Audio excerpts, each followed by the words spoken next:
কালীগঞ্জে ভোটের আগে চর্চায় আম জনতা উন্নয়ন পার্টি। দলের চেয়ারম্যান হুমায়ুন কবির নির্বাচন সভা থেকে বড় ঘোষণা করলেন, ক্ষমতায় এলে লক্ষ্মীর ভান্ডার নাম বদলে মায়ের সুবিধা করা হবে এবং ভাতা বাড়িয়ে ৩৫০০ টাকা করা হবে। সোমবার হাটগাছার কামারি মাঠে জনসভায় তিনি তৃণমূল ও বিজেপি দুই পক্ষকেই নিশানা করেন।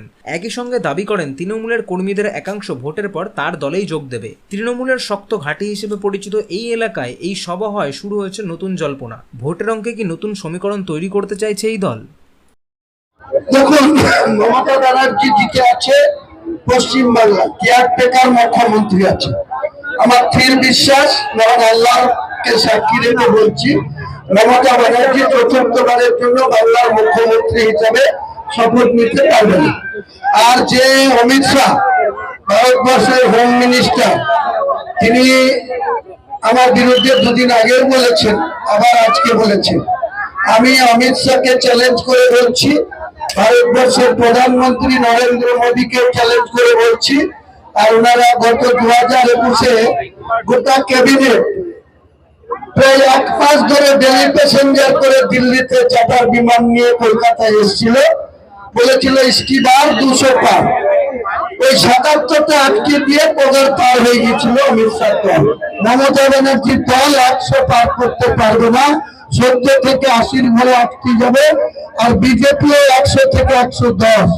আমরাও কিন্তু 100টা প্রার্থী জিতবো।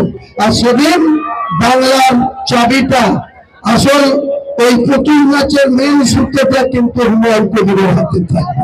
বাংলার মুখ্যমন্ত্রী যেই হোক না কেন, বাবরি মসজিদের 101 কিলোমিটার দূরে যে বিজেপির নেতা আসবে তাদেরকে জেসিপি দিয়ে 10 ফুট করে দগ্ধ করে জীবন্ত পুড়বে। বিজেপি আসুক, তৃণমূলের চটি চাটারে আসুক, যে আসবে, আমি হুমায়ুন কবির বেঁচে থাকতে যতক্ষণ আল্লাহ আমাকে হায়াতে রাখবে।